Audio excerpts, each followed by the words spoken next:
Assalamualaikum warahmatullahi wabarakatuh. Perkenalkan, saya Suci Khairani dengan NIM 2311103010 dari Prodi Pemanfaatan Sumber Daya Perikanan. Di sini saya ingin menyelesaikan tugas dari TPIBJ yang berjudul Analisis Penerapan Teknologi Penangkapan Ikan Bertanggung Jawab pada Alat Tangkap di Indonesia. Terkhususnya itu saya mengambil alat tangkap pursen. Nah, yang selanjutnya itu ada tujuan materi di mana mahasiswa itu mampu untuk menjelaskan konsep penangkapan ikan yang bertanggung jawab serta menganalisis penerapannya pada salah satu alat tangkap berdasarkan prinsip berkelanjutan yaitu CSRF. Nah, selanjutnya itu kita harus tahu tuh apa itu pursen. Pursen itu sama dengan pekat cincin di mana merupakan alat tangkap aktif yang digunakan untuk menangkap ikan pelagis yang hidup bergerombol atau biasa disebut dengan schooling fish. Prinsip kerjanya itu adalah mengelilingi gerombolan ikan dengan menggunakan jaring, kemudian bagian bawah jaring ditutup dengan tali kerut atau puslen sehingga membentuk kantong yang banyak digunakan karena yang membentuk kantong yang mencegah ikan untuk meloloskan diri.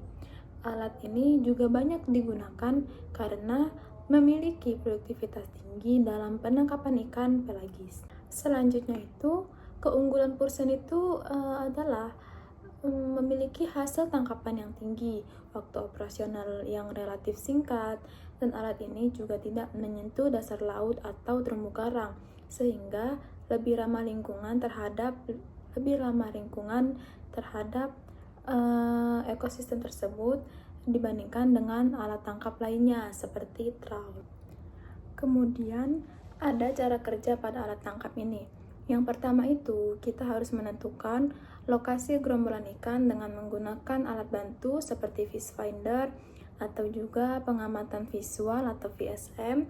Kemudian itu menurunkan jaring sambil kapal mengelilingi gerombolan ikan. Selanjutnya menarik tali kerut hingga dasar jaring menutup, dan yang terakhir itu mengangkat hasil tangkapan menggunakan braille net atau fish farm. Kemudian itu kita dapat menyimpan ikan itu pada palka yang telah berisikan pendingin seperti es batu.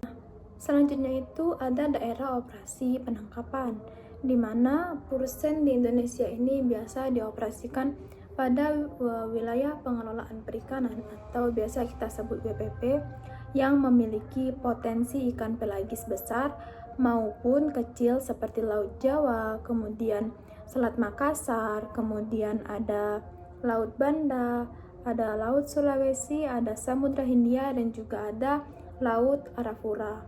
Nah, operasi pursen ini biasanya dia dilakukan pada kedalaman sekitaran 20 sampai dengan 200 meter, terutama di daerah yang menjadi jalur migrasi ikan pelagis tersebut.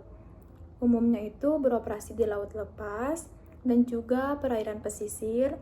Nah, lokasinya ini dia dapat berubah-ubah mengikuti musim dan juga migrasi dari ikan tersebut.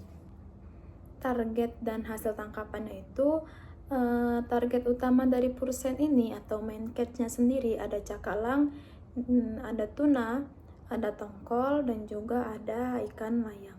Selain hasil tangkapan utama, alat ini juga menghasilkan tangkapan sampingan atau bycatch.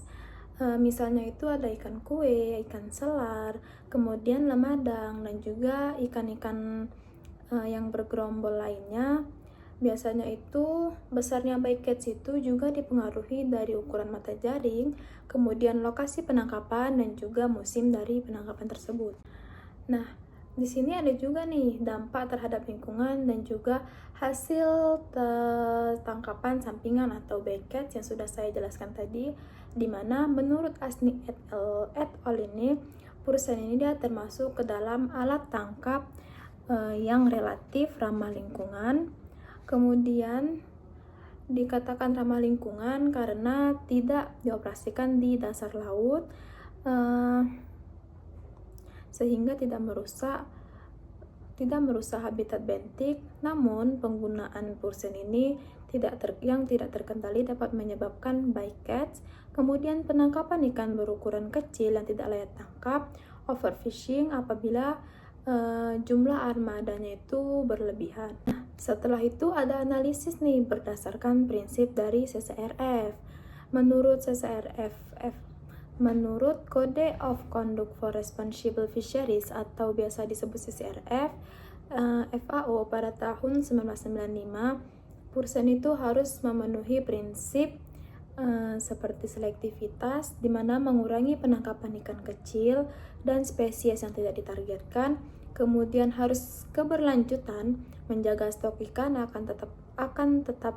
ikan agar tetap lestari, kemudian perlindungan habitat, tidak merusak terumbu karang maupun dasar laut, kemudian pengurangan bycatch, mengurangi tangkapan penyu, hiu, mamalia laut, dan spesies lain dilindungi seperti juga pari atau dan lainnya.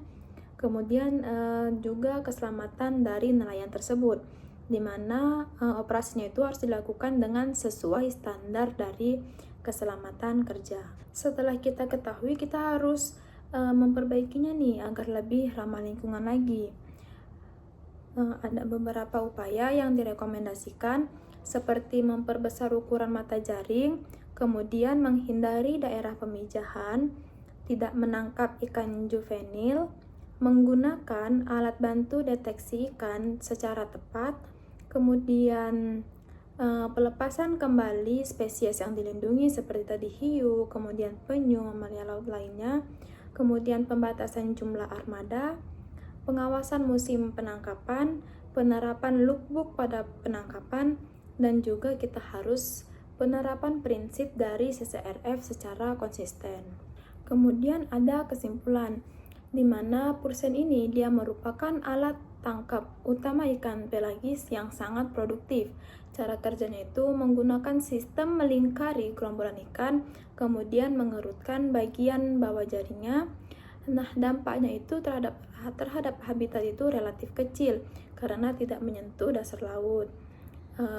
Bycatch-nya itu masih dapat terjadi sehingga diperlukan pengelolaan tadi sesuai dengan CCRF, dan juga penerapan prinsip CCRF FAO sangat penting untuk mewujudkan perikanan yang berkelanjutan pada masa yang akan mendatang. Nah, di sini ada daftar pustaka atau referensi yang saya gunakan, di mana saya ada menggunakan dari ASNI, kemudian dari Hawati et al., ada Tamasila et al., dan juga ada Wicaksono et al. Sekian penjelasan materi saya ini mengenai alat tangkap dosen dengan menggunakan prinsip CCRF. Lebih dan kurang saya mohon maaf. Saya akhiri. Assalamualaikum warahmatullahi wabarakatuh.